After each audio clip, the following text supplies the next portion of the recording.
سب سے اولا اور اعلیٰ ہمارا نبی، یہ مضمون شائع ہوا ہے ستمبر 2024 کے شمارہ میں، اور اسے تحریر کیا ہے مسز فاطمہ برہان نے۔ خاتم النبیین، سرور کونین، محبوب خدا، رحمت للعالمین، احمد مجتبیٰ، صاحب الاولاق، شافع روز محشر، حضور نبی اکرم صلی اللہ علیہ وآلہ وسلم پر لاکھوں درود اور سلام۔ آپ صلی اللہ علیہ وآلہ وسلم کی ولادت کی خوشی عرش تا فرش سارے عالم میں منائی گئی۔ آپ صلی اللہ علیہ وآلہ وسلم کی آمد کی خوشی میں خود حضرت کبریہ نے عرش بالا محفل سجائی۔ آپ صلی اللہ علیہ وآلہ وسلم کی تشریف آوری سے ہر دل مہک اٹھا۔ آپ صلی اللہ علیہ وآلہ وسلم کی تشریف آوری سے امت کو دین کی نعمت نصیب ہوئی۔ آپ صلی اللہ علیہ وآلہ وسلم کے تشریف لانے سے کفر و شرک کے بادل چھٹ گئے، اندھیرا نور میں بدل گیا۔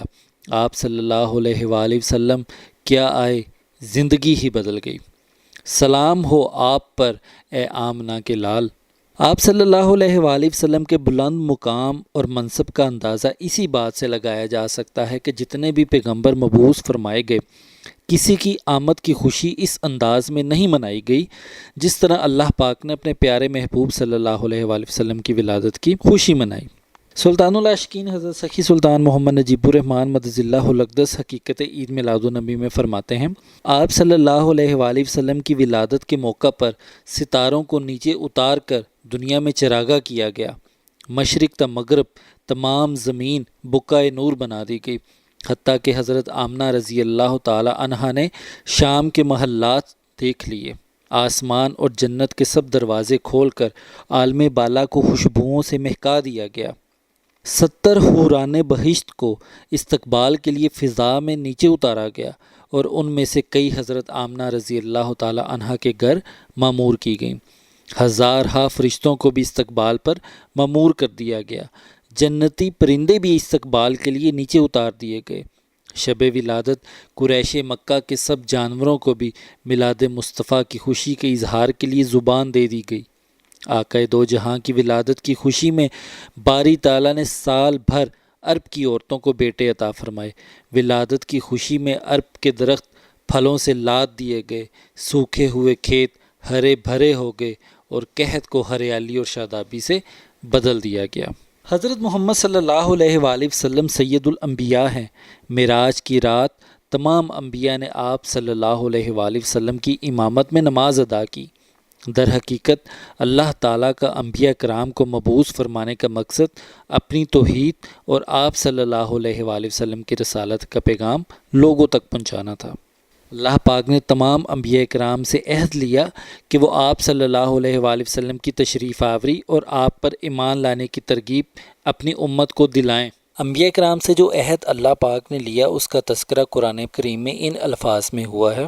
سورۃ آل عمران کی آیت نمبر 81 ہے، اور اے محبوب وہ وقت یاد کریں جب اللہ نے انبیاء سے پختہ عہد لیا کہ جب میں تمہیں کتاب اور حکمت عطا کروں، پھر تمہارے پاس وہ رسول تشریف لائے جو ان کتابوں کی تصدیق فرمانے والا ہو، جو تمہارے ساتھ ہوں گی، تو ضرور بالضرور ان پر ایمان لے آؤ گے اور ضرور بالضرور ان کی مدد کرو گے۔ فرمایا کیا تم نے اقرار کر لیا؟ فرمایا کہ تم گواہ ہو جاؤ اور میں بھی تمہارے ساتھ گواہوں میں سے ہوں۔ کیا خوب شان ہے ہمارے آقا کی کہ اللہ پاک خود اپنے محبوب کے بلند اور اعلیٰ رتبہ کی گواہی دے رہا ہے۔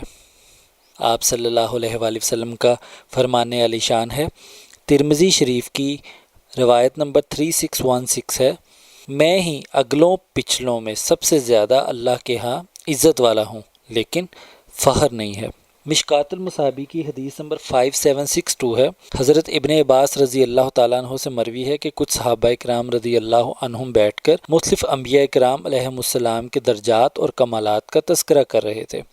ایک نے کہا حضرت ابراہیم خلیل اللہ تھے، دوسرے نے حضرت موسیٰ علیہ السلام کا تذکرہ کیا اور کہا وہ کلیم اللہ تھے، تیسرے نے حضرت عیسیٰ علیہ السلام کے بارے میں کہا کہ وہ روح اللہ تھے، ایک نے حضرت آدم علیہ السلام کو صفی اللہ کہا۔ اتنے میں حضور سرکار دو عالم صلی اللہ علیہ وآلہ وسلم تشریف لائے اور فرمایا جو کچھ تم نے کہا سن لیا، وہ سب درست ہے، اور میرے بارے میں سن لو، میں اللہ کا حبیب ہوں اور اس پر فخر نہیں۔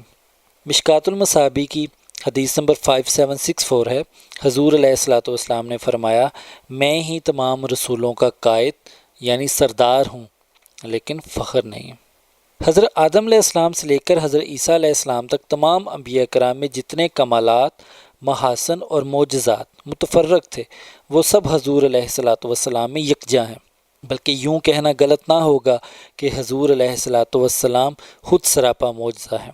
بقول شاعر، خدا نے دیے معجزے ہر نبی کو، ہمارے نبی معجزہ بن کر آئے، ہزاروں گل کھلے تھے چمن میں، بہار آئی جب مصطفیٰ بن کر آئے۔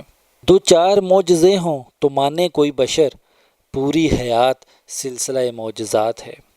ہر نبی کسی خاص علاقے، قوم اور بستی کی طرف تشریف لایا، مگر اللہ نے اپنے حبیب کو فرمایا میں رب العالمین ہوں اور آپ رحمت للعالمین ہیں، جہاں تک میری خدائی ہے وہاں تک آپ کی مصطفیٰ ہے۔ شان محبوب میں اللہ تعالیٰ نے فرمایا، سورۃ علم نشرح کی آیت نمبر 4 ہے، وَرَفَعْنَا لَكَ ذِكْرَكَ، اور ہم نے آپ کی خاطر آپ کا ذکر بلند فرما دیا۔ حضور نبی اکرم صلی اللہ علیہ وآلہ وسلم اللہ تعالیٰ کی کامل دلیل ہیں۔ اللہ تعالیٰ کے سارے پیغمبر معجزات لے کر آئے، لیکن ہمارے مصطفیٰ کی ذات تو خود سراپا اعجاز ہے۔ سب سے اولا و اعلیٰ ہمارا نبی، سب سے بالا و والا ہمارا نبی، خلق سے اولیاء، اولیاء سے رسول، اور رسولوں سے اعلیٰ ہمارا نبی۔ حضرت آدم علیہ السلام کو فرشتوں نے ایک بار سجدہ کیا، جبکہ ہمارے آقا پاک صلی اللہ علیہ وآلہ وسلم پر قیامت تک تمام فرشتے درود پڑھتے رہیں گے، بلکہ حضرت آدم علیہ السلام روز قیامت خود ہمارے آقا پاک صلی اللہ علیہ وآلہ وسلم کے جھنڈے تلے ہوں گے۔ ترمذی شریف کی حدیث نمبر 3148 ہے، حضور علیہ الصلوۃ والسلام نے فرمایا حضرت آدم علیہ السلام اور تمام انبیاء کرام اور ان کی امتیں بروز قیامت میرے جھنڈے کے نیچے ہوں گے۔ حضرت آدم علیہ السلام سے نسل انسانی کا آغاز ہوا ہے، جبکہ ہمارے نبی تو اس وقت بھی موجود تھے جب حضرت آدم علیہ السلام کی تخلیق ابھی روح اور جسم کے درمیانی مرحلہ میں تھی۔ مستدرک کی حدیث نمبر 4209 ہے، حضور علیہ الصلوۃ والسلام نے فرمایا میں اس وقت بھی نبی تھا جب آدم علیہ السلام ابھی مٹی اور پانی کے درمیان تھے۔ مزید احادیث مبارکہ ہیں، حضور علیہ الصلوۃ والسلام نے فرمایا اللہ تعالیٰ نے سب سے پہلے میرے نور کو پیدا کیا، میں اللہ کے نور سے ہوں، تمام مخلوق میرے نور سے ہے۔ سب سے پہلے اللہ نے میری روح کو پیدا فرمایا۔ حضرت سلیمان علیہ السلام کو اللہ تعالیٰ نے جنوں، انسانوں اور پرندوں کا لشکر عطا کیا، جبکہ اپنے حبیب کی مدد کے لیے آسمان سے فرشتوں کا لشکر نازل فرمایا۔ حضرت سلیمان علیہ السلام کو اللہ تعالیٰ نے پرندوں کی بولیاں سکھائیں، جبکہ ہمارے آقا صلی اللہ علیہ وآلہ وسلم کے سامنے تو ہر شے جھک کر سلام پیش کرتی تھی۔ حضرت علی کرم اللہ وجہہ سے مروی ہے، وہ فرماتے ہیں میں مکہ مکرمہ میں حضور علیہ الصلوۃ والسلام کے ہمراہ تھا۔ ہم مکہ مکرمہ کی ایک طرف چلے تو جو پہاڑ اور درخت بھی آپ صلی اللہ علیہ وآلہ وسلم کے سامنے آتا وہ آپ سے عرض کرتا السلام علیکہ یا رسول اللہ۔ ہمارے آقا کی شان ہے کہ آپ صلی اللہ علیہ وآلہ وسلم کے سامنے پتھر بھی کلمہ حق کا ورد کیا کرتے تھے۔ بقول شاعر، سمت نبی ابو جہل گیا، آقا سے اس نے یہ کہا گر ہو نبی بتلاؤ ذرا میری مٹھی میں ہے کیا۔ آقا کا فرمان ہوا اور فضل رحمان ہوا، مٹھی سے پتھر بولا لا الہ الا اللہ۔ حضرت موسیٰ علیہ السلام نے عصا مار کر دریا کا سینہ چاک کر دیا، جبکہ حضور علیہ الصلوۃ والسلام کے اشارے سے چاند دو ٹکڑے ہو گیا۔ اشارے سے چاند چیر دیا، چھپے ہوئے خور کو پھیر لیا، گئے ہوئے دن کو اثر کیا، یہ تابوت اواں تمہارے لیے۔ جہاں حضرت موسیٰ علیہ السلام کے قدم لگیں وہ جگہ مرکز تجلی بنے، جہاں ابراہیم علیہ السلام کے قدم لگیں وہ جائے مصلی بنے، اور جہاں سرکار کے قدم لگیں وہ جگہ عرش معلیٰ بنے۔ حضرت موسیٰ علیہ السلام دعا کرتے رہے۔ سورۃ طٰہٰ کی آیت نمبر 25 ہے، ربی اشرح لی صدری، اے میرے رب میرے لیے میرا سینہ کشادہ فرما دے، اور اللہ پاک نے اپنے محبوب کے لیے خود ہی فرمایا۔ سورۃ علم نشرح کی آیت نمبر 1 ہے، علم نشرح لک صدرک، اے محبوب کیا ہم نے آپ کی خاطر آپ کا سینہ کشادہ نہیں فرما دیا۔ حضرت موسیٰ علیہ السلام نے دعا کی۔ سورۃ طٰہٰ کی آیت نمبر 29 اور 30 ہے، وَاجْعَل لِّي وَزِيرًا مِّنْ أَهْلِي هَارُونَ أَخِي، اور میرے گھر والوں میں سے میرا وزیر بنا دے میرا بھائی ہارون۔ اور حضور علیہ الصلوۃ والسلام کے لیے اللہ تعالیٰ نے فرمایا، سورۃ علم نشرح کی آیت نمبر 2 ہے، وَوَضَعْنَا عَنْكَ وِزْرَكَ، اور ہم نے آپ کا بار اتار دیا۔ ایک مرتبہ حضرت موسیٰ علیہ السلام نے خود ہی سوال کیا، اے اللہ، میں تیرا کلیم ہوں، محمد تیرے حبیب ہیں، کلیم اور حبیب میں کیا فرق ہے؟ فرمایا، کلیم وہ ہے جو خود چل کر طور پر آئے اور پھر کہے، اے اللہ مجھے اپنا جلوہ دکھا، اور میں کہوں لن ترانی، یعنی تو نہیں دیکھ سکتا، جبکہ حبیب وہ ہے جس کو دیکھنے کا خود اللہ مشتاق ہے۔ کلیم میری رضا چاہے اور میں حبیب کی رضا چاہوں۔ باحوالہ کتاب شان مصطفیٰ بزبان مصطفیٰ۔ حضرت موسیٰ علیہ السلام اللہ کی رضا کے مشتاق تھے، جیسا کہ سورۃ طٰہٰ کی آیت نمبر 84 میں ارشاد ہوا ہے۔ موسیٰ علیہ السلام نے عرض کی، وہ لوگ بھی میرے پیچھے آ رہے ہیں اور میں نے تیرے حضور پہنچنے میں جلدی کی، اے میرے رب، تاکہ تو راضی ہو جائے۔ جبکہ اللہ تعالیٰ نے اپنے حبیب سے فرمایا، سورۃ ضحیٰ کی آیت نمبر 5 ہے، وَلَسَوْفَ يُعْطِيكَ رَبُّكَ فَتَرْضَىٰ، اور آپ کا رب ان قریب آپ کو اتنا عطا فرمائے گا کہ آپ راضی ہو جائیں گے۔ امام احمد رضا خاں کیا خوب لکھتے ہیں، خدا کی رضا چاہتے ہیں دو عالم، خدا چاہتا ہے رضائے محمد۔ حضرت موسیٰ علیہ السلام اللہ کے دیدار کی ایک تجلی برداشت نہ کر پائے، جبکہ اللہ کے حبیب عین ذات الہی کو ایسے دیکھتے رہے، جس کے بارے میں سورہ نجم کی آیت نمبر 17 میں ارشاد ہے، ما ذاغ البصر وما طغیٰ، ان کی آنکھ نہ کسی اور طرف مائل ہوئی اور نہ حد سے بڑھی، یعنی جس کو تکنا تھا اسی پر جمی رہی۔ حضرت یوسف علیہ السلام کو اللہ تعالیٰ نے اس قدر حسن عطا کیا کہ آپ کے مبارک قصے کو قرآن نے احسن القصص فرمایا، یعنی تمام قصوں سے حسین۔ لیکن ہمارے آقا حضور علیہ الصلوۃ والسلام کے حسن کا کیا کہنا کہ اللہ پاک نے قرآن کریم میں جا بجا آپ صلی اللہ علیہ وآلہ وسلم کے حسن کا تذکرہ فرمایا ہے۔ قرآن کریم کے صفحات حضور علیہ الصلوۃ والسلام کے جسد اطہر کے اعضاء مبارک، یعنی چہرہ انور، گیسو مبارک اور چشمان مقدس کے ذکر سے معمور ہیں۔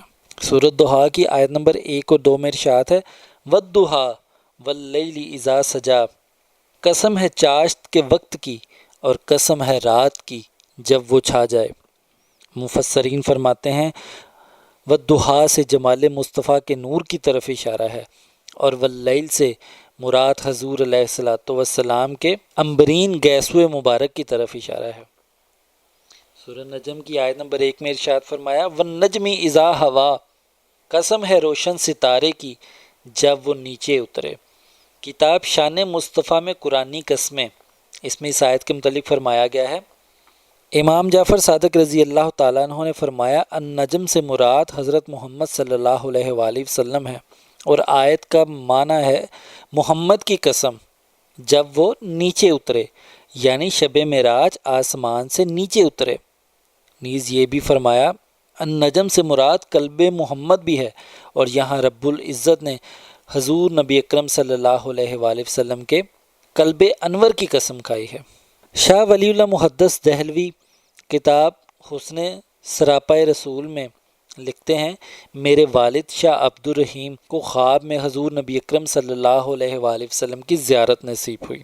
انہوں نے عرض کیا، یا رسول اللہ، زنان مصر نے حضرت یوسف علیہ السلام کو دیکھ کر اپنے ہاتھ کاٹ لیے، اور بعض لوگ انہیں دیکھ کر بے ہوش بھی ہو جاتے تھے، لیکن کیا سبب ہے کہ آپ کو دیکھ کر ایسی کیفیت طاری نہیں ہوتی؟ اس پر نبی اکرم صلی اللہ علیہ وآلہ وسلم نے فرمایا، میرے اللہ نے غیرت کی وجہ سے میرا جمال لوگوں سے مخفی رکھا ہے، اگر وہ کما حقہ آشکار ہو جاتا تو لوگوں پر محویت و بے خودی کا عالم اس سے کہیں بڑھ کر طاری ہوتا جو حضرت یوسف علیہ السلام کو دیکھ کر ہوا کرتا تھا۔ امام محمد مہدی الفاسی نے شیخ ابو محمد عبد الجلیل القصری رحمۃ اللہ علیہ کا قول نقل کیا ہے کتاب حسن سراپائے رسول میں۔ وہ فرماتے ہیں، حضرت یوسف علیہ السلام اور دیگر حسینان عالم کا حسن و جمال حضور علیہ الصلوۃ والسلام کے حسن و جمال کے مقابلے میں محض ایک جز کی حیثیت رکھتا ہے، کیونکہ وہ آپ صلی اللہ علیہ وآلہ وسلم کے اسم مبارک کی صورت پر پیدا کیے گئے ہیں۔ اگر اللہ تعالیٰ نے اپنے حبیب حضرت محمد مصطفیٰ صلی اللہ علیہ وآلہ وسلم کے حسن کو ہیبت اور وقار کے پردوں سے نہ ڈھانپا ہوتا اور کفار و مشرکین کو آپ صلی اللہ علیہ وآلہ وسلم کے دیدار سے اندھا نہ کیا گیا ہوتا تو کوئی شخص آپ صلی اللہ علیہ وآلہ وسلم کی طرف ان دنیاوی اور کمزور آنکھوں سے نہ دیکھ سکتا۔ حضرت یوسف علیہ السلام کو اللہ تعالیٰ نے حسن کا ایک حصہ عطا فرمایا تھا، لیکن ہمارے پیارے آقا کو کامل حسن عطا کیا۔ سرکار دو عالم صلی اللہ علیہ وآلہ وسلم کے روحانی کمالات اور خصائص اور ظاہری و باطنی فضائل کے علاوہ آپ صلی اللہ علیہ وآلہ وسلم کا بے مثال حسن آپ صلی اللہ علیہ وآلہ وسلم کا زندہ و جاوید معجزہ ہے۔ کتاب سیرت مصطفیٰ میں درج ہے صحابی رسول اور تاجدار دو عالم صلی اللہ علیہ وآلہ وسلم کے درباری شاعر حضرت حسان بن ثابت رضی اللہ تعالیٰ عنہ نے اپنے قصیدہ میں جمال نبوت کی شان بے مثال کو اس طرح بیان فرمایا: یا رسول اللہ، آپ سے زیادہ حسن و جمال والا میری آنکھ نے کبھی کسی کو دیکھا ہی نہیں، اور آپ سے زیادہ کمال والا کسی عورت نے جنا ہی نہیں۔ بقول شاعر: حسن یوسف پہ کٹیں مصر میں انگشتے زنا، سر کٹاتے ہیں تیرے نام پہ مردان عرب۔ ہر فضل جو کائنات میں موجود ہے وہ حضور علیہ الصلاۃ والسلام کی فضیلت کی بدولت ہے۔ جس کو جو بھی کمال ملا وہ حضور نبی اکرم صلی اللہ علیہ وآلہ وسلم کی کامل ہستی کی بدولت حاصل ہوا۔ حضور نبی اکرم صلی اللہ علیہ وآلہ وسلم کے محاسن اور کمالات، معجزات اور اوصاف حمیدہ سب من جانب اللہ تھے، اور تمام انبیاء کرام کو معجزات اور کمالات آپ صلی اللہ علیہ وآلہ وسلم کے وسیلہ سے حاصل ہوئے۔ آپ صلی اللہ علیہ وآلہ وسلم کی صورت، سیرت، سنت، شریعت، اخلاق اور عادات سب ذات و صفات حق تعالیٰ کا اظہار ہے، اور انبیاء کرام نے جو بھی فیض پایا آپ صلی اللہ علیہ وآلہ وسلم کے وسیلہ سے ہی پایا۔ قرآن کریم حضور نبی اکرم صلی اللہ علیہ وآلہ وسلم کا وہ ابدی معجزہ ہے جو رہتی دنیا کے لیے ہدایت کا خزانہ ہے۔ قرآن کی ہر آیت اور ہر سطر معجزات کا دفتر ہے۔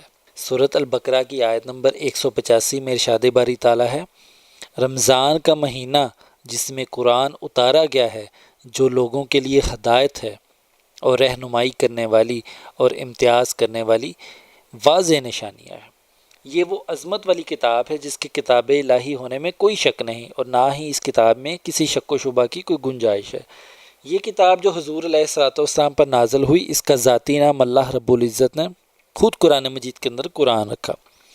اللہ تعالیٰ نے اپنے جتنے بھی انبیاء کرام پر آسمانی کتب نازل فرمائیں وہ سب قرآن مجید فرقان حمید کے نزول کے ساتھ منسوخ ہو گئے ہیں۔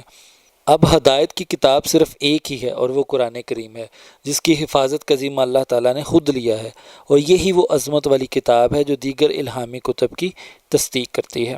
معجزہ معراج حضور نبی کریم صلی اللہ علیہ وآلہ وسلم کا وہ معجزہ ہے جو ارتقائے نسل انسانی کا سنگ بنیاد ہے، اور اسے کسر ایمان کا بنیادی پتھر بنائے بغیر ایمان مکمل نہیں ہوتا۔ نبی آخر الزمان کے معجزات میں معجزہ معراج خصوصی اہمیت کا حامل ہے۔ تمام انبیاء کرام کے معجزات ایک طرف اور حضور علیہ الصلوۃ والسلام کا معجزہ معراج ایک طرف۔ تمام معجزات مل کر بھی آپ صلی اللہ علیہ وآلہ وسلم کے اس معجزہ کی افادیت اور عالمگیریت کو نہیں پہنچ سکتے۔ کتاب فلسفہ معراج النبی میں درج ہے کہ آقا دو جہاں صلی اللہ علیہ وآلہ وسلم نے فرمایا: میں مکہ مکرمہ سے اٹھا اور براق پر سوار ہو کر بیت المقدس پہنچا، وہاں سے آسمانوں اور پھر عرش معلیٰ تک گیا، حتیٰ کہ مکانوں لامکان کی وسعتیں طے کرتا ہوا کعبہ کو سین پہنچا اور حسن مطلق کا بے نقاب جلوہ کیا۔ انبیاء کرام سے ملاقاتیں کیں، اور جب گھر لوٹا تو دروازے کی کنڈی ہل رہی تھی اور بستر گرم تھا۔ حضور نبی اکرم صلی اللہ علیہ وآلہ وسلم کا یہ معجزہ دائمی ہے، اس لیے کہ ہر گزرتے وقت کے ساتھ اس کی حقانیت میں اضافہ ہوتا چلا جا رہا ہے۔ کامل ایمان، یہ رب الکریم کا اپنے محبوب نبی اکرم صلی اللہ علیہ وآلہ وسلم سے محبت کا انداز ہے کہ ایمان کی حالت میں مکمل داخل ہونے کے لیے اپنی اطاعت کے ساتھ اپنے محبوب کی اطاعت کو فرض کر دیا، اپنے ذکر کو محبوب کے ذکر کے ساتھ جوڑ دیا۔ کلمہ حق میں صرف لا الہ الا اللہ کہنا کافی نہیں، بلکہ محمد رسول اللہ کہہ کر اللہ کا آخری نبی ماننا ضروری قرار دیا۔ یہ آپ صلی اللہ علیہ وآلہ وسلم کے فضائل میں سے ہے کہ اللہ تعالیٰ نے اپنے نام کو آپ صلی اللہ علیہ وآلہ وسلم کے نام کے ساتھ اپنے حکم کو آپ کے حکم کے ساتھ، اپنی رضا کو آپ صلی اللہ علیہ وآلہ وسلم کی رضا کے ساتھ جوڑ دیا۔ جس کسی نے بھی آپ صلی اللہ علیہ وآلہ وسلم کی مخالفت یا ناراضی کی روش اختیار کی، اللہ نے اسے اپنی ناراضی قرار دیا۔ در حقیقت لا الہ الا اللہ کا پیغام سمجھنے کے لیے رسول اللہ صلی اللہ علیہ وآلہ وسلم پر کامل ایمان لانا ضروری ہے۔ اعلان نبوت سے پہلے آپ صلی اللہ علیہ وآلہ وسلم نے فاران کی چوٹی پر تشریف لا کر اپنی قوم سے پوچھا کہ کیا وہ آپ کی ہر کہی ہوئی بات پر یقین رکھتے ہیں؟ سب نے آپ صلی اللہ علیہ وآلہ وسلم کے صادق اور امین ہونے کی تصدیق کی۔ پھر آپ صلی اللہ علیہ وآلہ وسلم نے اللہ کی وحدانیت اور اپنی نبوت کا اعلان فرمایا۔ اس واقعہ سے ثابت ہوتا ہے کہ لا الہ الا اللہ دعوت ہے تو اس پر ایمان لانے کے لیے داعی پر ایمان رکھنا بھی ضروری ہے۔ اگر لا الہ دعوت ہے تو محمد رسول اللہ داعی، لا الہ الا اللہ ہدایت ہے اور محمد الرسول اللہ ہادی، لا الہ الا اللہ ذکر ہے اور محمد الرسول اللہ ذاکر، لا الہ الا اللہ ارشاد ہے اور محمد الرسول اللہ مرشد، لا الہ الا اللہ کلام ہے اور محمد الرسول اللہ متکلم۔ جو داعی کو نہ مانے وہ دعوت کو نہیں مان سکتا، جو ہادی کو نہ مانے وہ ہدایت کی راہ پر نہیں چل سکتا، جو ذاکر کو نہ پہچانے وہ ذکر کی حقیقت کو کیسے پا سکتا ہے۔ سورۃ نساء کی آیت نمبر 80 میں ارشاد باری تعالیٰ ہے، جس نے رسول کا حکم مانا بے شک اس نے اللہ کا حکم مانا، اور جس نے روح گردانی کی تو ہم نے آپ کو ان پر نگہبان بنا کر نہیں بھیجا۔ سورۃ آل عمران کی آیت نمبر 32 میں ارشاد ہے، اے محبوب آپ فرما دیں کہ اللہ اور رسول کی اطاعت کرو، پھر اگر وہ روح گردانی کریں تو اللہ کافروں کو پسند نہیں کرتا۔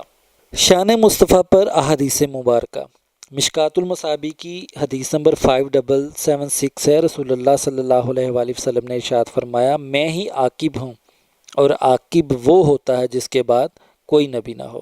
صحیح مسلم کی حدیث نمبر 5940 ہے، سب سے پہلا شفاعت کرنے والا میں ہوں گا اور سب سے پہلا میں ہوں گا جس کی شفاعت قبول کی جائے گی۔ ترمذی شریف کی حدیث نمبر 3610 ہے، حضور علیہ الصلوۃ والسلام نے فرمایا، جب لوگ قبروں سے اٹھائے جائیں گے تو میں وہ پہلا شخص ہوں گا جس سے زمین شک ہوگی، اور جب وہ دربار الہی میں آئیں گے تو میں ان کا خطیب ہوں گا، اور جب وہ مایوس اور نا امید ہو جائیں گے تو میں انہیں خوشخبری سنانے والا ہوں گا۔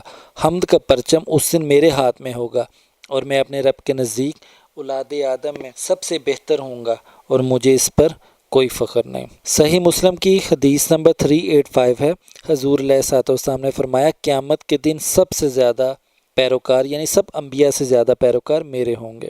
حاصل کلام یہ کہ حضور نبی اکرم صلی اللہ علیہ وآلہ وسلم اللہ تعالیٰ کے محبوب نبی ہیں، اور آپ ہی کی خاطر اللہ تعالیٰ نے دنیا تخلیق کی۔ آپ کی شان اور قدر و منزلت اور بلند رتبہ کو بیان کرنا تو دور، کوئی شخص اس کا ادراک بھی حاصل نہیں کر سکتا۔ انسان کے اختیار میں صرف اتنا ہے کہ وہ اپنا سر آپ صلی اللہ علیہ وآلہ وسلم کی غلامی میں جھکائے رکھے اور اس دنیا میں آنے کا مقصد جو کہ حقیقت محمدیہ کی پہچان ہے کو پانے کی کوشش میں مصروف عمل رہے۔